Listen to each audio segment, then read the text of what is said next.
පිටියේ ඉඳන් වැල්ලවාය නගරය දක්වා ගියපු හරි ලස්සන ගමනක් ගැන තමයි අද මම ඔයාලත් එක්ක ෂෙයා කරගන්නේ.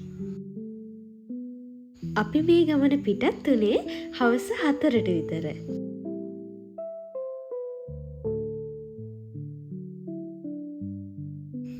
මේ ගමන යන අතරතුරේදී අපිට වැව් ගොඩාක් දකින්නට ලැබුණා.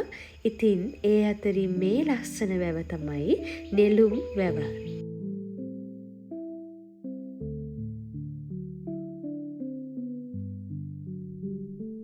ඉතින් මේ ගමන අතරතුරේදී මට දකින්නට ලැබුණු හැම විශේෂ දෙයක්ම මේ බ්ලොග් එකේ ඔයාලත් එක්ක මම ෂෙයා කරගෙන තියෙනවා. එම ඔයාලා මගේ channel එකට අලුත් කෙනෙක් නම් මගේ channel එක subscribe කරන්න කියලත් හරිම ආදරෙන් මතක් කරනවා.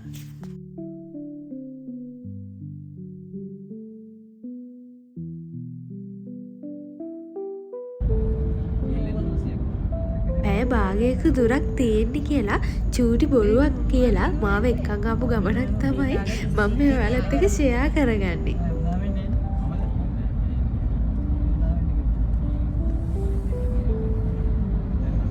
කොහොම වුණත් මේ පාරිසරික වෙනස්කම් මේ විදිහට විඳින්න ලැබිච්ච එක ගැන මම මේ වෙලාවේ ගොඩාක් සතුටින් ඉන්නේ.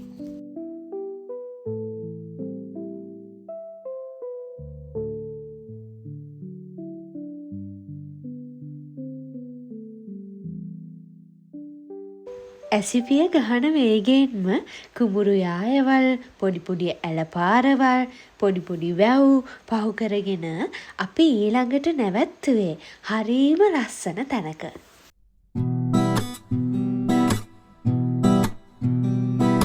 හින්දෑරි මල් ඉතිච්ච පාත නිම්නයේ නුඹ පාවෙලා වගේ ප්‍රේම අසපුවේ සඳ කැන්නිවාලන්න මේ යමයි ඉර ආවත් නැතත්කම් නෑ වගේ ළඟේ ඉර පායාල පාවෙලා ගියා විරුණු හීන ගාව වැළපෙලා ගියා දුක් හීනයක් නොවේ ආදරේ දුක් හීනයක් නොවේ ආදරේ.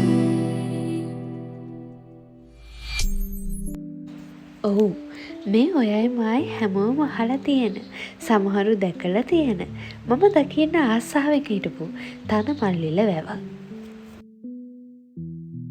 බලන්නකෝ මේ ප්‍රදේශයේ ප්‍රධානම ජීවනෝපායන් අතරට වැව් මත්ස්‍ය වෙළඳාමත් අයිති වෙනවා.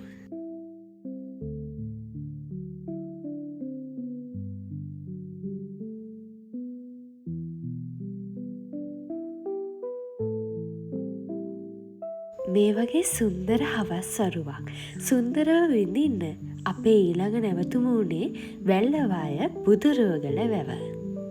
පියවන ආසේ පියපත ඕනේ දුරුල් වෙනවා කියලා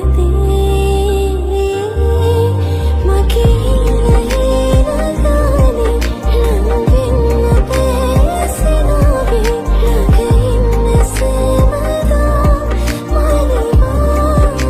සුන්දර හමු ගමනක අපේ අවසාන නැවතුම වුණේ වැල්ලවාය ඓතිහාසික බුදුරුවගල පුරාණ රජමහා විහාරය. දෙස් විදෙස් ආකර්ෂණය නොමදව ලැබුණු තැනක් විදිහට මේ තැන ඉතාමත් ප්‍රසිද්ධයි. බලන්නකෝ ඒ ඇයි කියලා.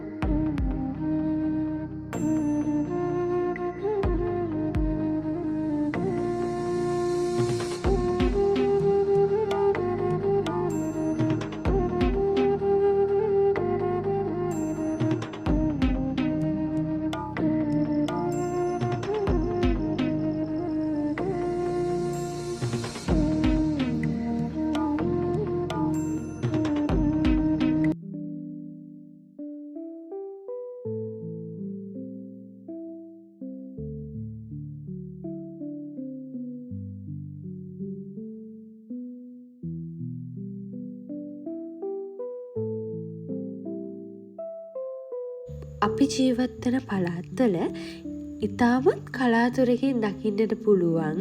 ඒ වගේම මේ පළාත්වල සුලභව දකින්නට ඉන්න සත්තු විශේෂයක් තමයි මොනරු කියන්නේ. මම පුංචි කාලේ ඉඳන් ආසයි මොනරු දිහා බලන්න. මොනරු පිල්ල ඉදහගෙන නටනවා බලන්න. ඒ සුන්දරත්වය හරියම පුදුමාකාර දෙයක් විදිහට තමයි මම පුංචි කාලේ ඉඳන්ම දැක්කේ සහ ඇහුවේ.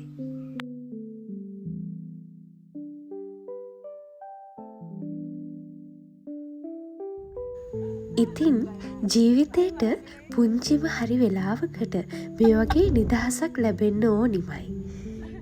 අපේ රටේ ලස්සන අපි දකින්න ඕනි. අපි විඳින්න ඕනි. සිනහවන් මතකයන් පිරුණු මේ වගේ ලස්සන හවස් වරුවක් මේ විදිහට ඉවර වෙලා යද්දී තවත් ලස්සන ව්ලොග් එකකින් මම ඔයාලව ආයෙත් හමු වෙන්න එන්නම්. ඔයාලා හැමෝටම ගොඩාක් ස්තුතියි.